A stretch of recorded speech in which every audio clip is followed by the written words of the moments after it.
Memória.doc. Hoje falando sobre a cidade de Guarabira, a história da cidade de Guarabira, nesta conversa agradabilíssima com o nosso inteligente jornalista e escritor Nonato Nunes e pesquisador dos bons. Nonato, nós estamos falando desse problema lá de Costa Beiris. Costa Beiris. Mas Costa Beiris comerciante, se estabeleceu aqui e ele foi importante para o crescimento da cidade? Ele colaborou para que a vila na época crescesse? Não? Eu não sei, Gil, isso aí é que está. Outro ponto interessante. Eu não sei até que ponto vai a importância do Costa Beiris para a construção da cidade. Até porque eu fiz as continhas lá e ele não participou da transformação, da ereção, digamos assim. Naquele tempo, ereção, um termo meio estranho, mas ereção. Mas o crescimento, é isso aí. Não, eu digo ereção do povoado em vila, sim. Porque tinha uma hierarquia, né? Povoado, vila, cidade. Tanto é que estou colocando lá missão, vila, cidade. Né?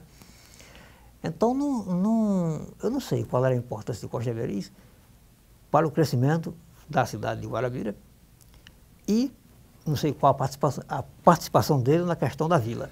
Eu pergunto a você, se você não tem esse dado sobre o Costa Beiris, quais os nomes que dentro do seu livro você poderia destacar como primordiais digamos assim, no crescimento, no avivamento da cidade? Olha, especificamente não há como você dizer isso. Não há como dizer. A história da cidade diz que o cara que foi o camarada que conseguiu povoar aquela de colonizar foi o Costa Beiris. Só que os cálculos não batem. Pelo seguinte, eu tenho mania dessas coisas. E para Costa Beiris ter participado da ereção do povoado em vila, ele tinha que estar com 111 anos. Não tinha como. Então, uma historiadora lá de Guarabira, nas pesquisas achei, ela disse que Costa Beiris teria voltado para Portugal. E aí você tem mais outra questão para ser resolvida. A questão é a seguinte, o Marquês de Pombal, ele dividiu isso aqui, anexou, não só dividiu isso aqui em 3 novas capitanias, né? Como também ele sempre anexou a Paraíba, o Rio Grande do Norte e o Ceará a Pernambuco. Quer dizer, esses estados de hoje pertenciam ao Itamaracá, não é, na época? Não, a Paraíba. Pertenciam à Paraíba? Até 1564, a Paraíba, essas terras aqui pertenciam ao Itamaracá. Sim, pertenciam ao Itamaracá, é isso que eu estou dizendo. Tudo foi desmembrado e se criou essa capitania real da Paraíba. Pernambuco mandava na gente naquela época. Sempre mandou. Infelizmente, essa é uma realidade. Sempre mandou. Até hoje tem uma influência enorme, né? Mas voltando à Costa Beiris, ele retornou a Portugal, pelo menos é a fonte que desinforma isso lá de Guarabira, e eu desconfio que ele voltou porque as terras não estavam produzindo nada, viu? Por que eu digo isso?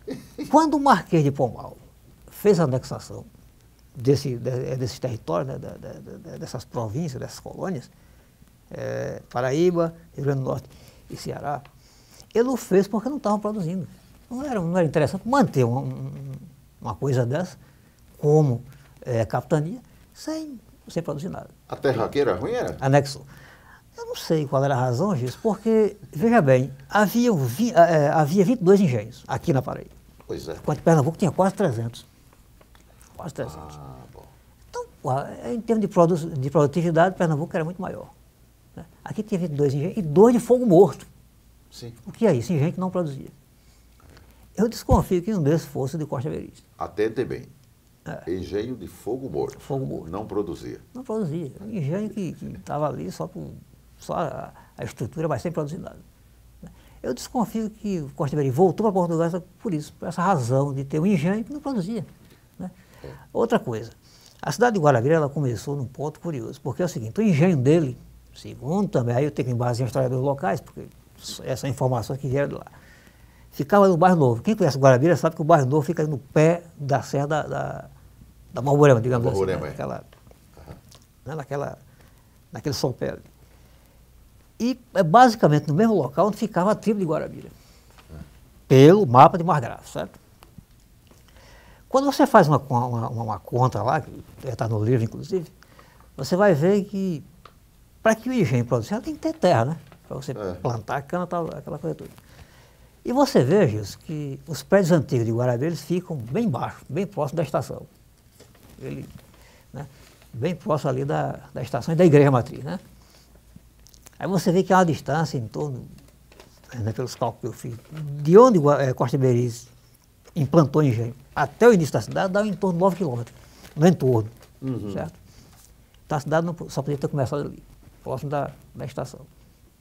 Inclusive tem uma casa, segundo Hilton Gouveia, que também pesquisa muito bem sobre a história do local, e Hilton me disse, não, essa casa aqui é o seguinte, ela tem uma história interessante, ela pertencia a uns franceses, né, na rua chamada Rua do Boi Choco. Rua do Boi Choco. Mas é uma corruptela de uma palavra francesa, né, de um termo francês. Então, essa casa está ali, e essa casa tem uma arquitetura diferente. Não há outra casa em Guarabira com aquela arquitetura. Né? É interessante que se perceba isso. Deve ser uma casa bem antiga. Antiga. Só João Pessoa tem casa com aquela arquitetura. Então, o que acontece? Segundo Hilton Gouveia, eu tenho que me basear no que ele me informou, um cara que estuda muito sobre aquela área, essa casa aqui, não, ela pertencia a uns franceses, né? Sim. Porque é o seguinte, os ingleses construíam a via férrea, você pode ver que passa a via férrea de Guarabira, né, a Great Western Railway, né? E os franceses administravam. Essa casa foi construída para o cara que administrava a via férrea. E está lá. E diz que essa casa remonta a 1887, por aí, que é quando Guarabira passou a ser cidade. Então é uma história interessante, fascinante, que precisa ser... Esse livro, logicamente, não é história definitiva sobre Guarabira, não sou historiador, sou um jornalista. Mas que oferece pano para a manga para que outros façam isso com mais profundidade. Porque uma boa parte desses documentos, eles estão ou em Recife ou em Portugal, na Torre do Tombo. Então, por que não se faz isso, não se resgata a história da cidade, não se busca esses elementos, não se destaca uma comissão para que se faça esse tipo de estudo? E olha que em Guarabira tem um curso de História. Né? É curioso isso. Somente lembrar o telespectador, ele citou o nome de Hilton Gouveia. Hilton Gouveia é jornalista paraibano, atuou muito tempo aqui no Correio da Paraíba, voltou para Guarabira, mas é um dos grandes jornalistas que nós temos nesse estado. Um cara muito inteligente e nosso amigo. Tem uma curiosidade também, Gis, nessa história de jornalista escrever história. Né? O historiador, geralmente, ele não é muito chegado a essa coisa. O prefaciador do livro, que é um historiador genial, professor Vanderlei de Brito. É lá de Guarabira? Não, é de Campina Grande. É de Campina Grande. Vanderlei, rapaz, ela de história de Campina Grande. Muito bom. E ele diz no prefácio dele o seguinte, que é contra essa história de que jornalista não deve escrever sobre história. Por que não? A história é a propriedade das pessoas. E ele acha que o jornalista escreve sobre história tão bem quanto, ou até mais. Por quê? Pela linguagem fácil com que ele domina não só o português, como também a estrutura de texto. Você sabe disso. Eu notei pelo menos uma coisa, que nós jornalistas, quando nos atrevemos a fazer um trabalho histórico, memorialístico, que é um termo que você usa muito bem, o pessoal de história termina gostando do trabalho da gente. Porque nós temos um pouquinho de historiadores. É lógico. Até porque nós somos historiadores do dia a dia. É um contador de história, é verdade. Agora, o livro, só uma curiosidade, você fala sobre a Guarabira de hoje? Não. Não, só ontem. Vai até 1887, que é quando a vila passa a ser cidade. Então você é o aspecto histórico de surgimento. Não, são os fundamentos, né, Gil? São os fundamentos historiográficos da cidade. Na região. É o que se pode chamar de fundamentos historiográficos. Né? Nonato Nunes, eu só tenho a dizer assim, muito obrigado a você por poder estar conosco aqui. E eu espero que o povo de Guarabira não compre apenas a sua ideia, mas compre o seu livro, porque eu acho que ele tem um resgate histórico muito importante sobre a vida, sobre o surgimento da cidade.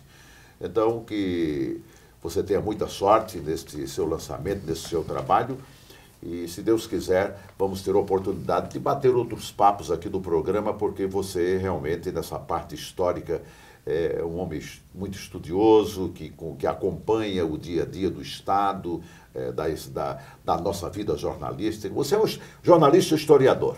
Muito obrigado, hein? Foi um prazer muito grande. Eu me esforço para isso, né, Gil? Você esforça para isso. Eu que agradeço a todos vocês, a equipe da TV Assembleia, a todo mundo, enfim, precisando, estamos disponíveis às ordens. Tá, okay. Muito obrigado. Nós conversamos, então, com Nonato Nunes, jornalista, historiador, que está para lançar também o seu livro, que fala sobre o começo de tudo lá em Guarabira. Fala sobre Guarabira, a terra que onde ele se criou, não nasceu lá, ele é de Santa Rita, mas aprendeu a amar. Muito obrigado a todos os amigos telespectadores. Até o próximo programa, se Deus quiser.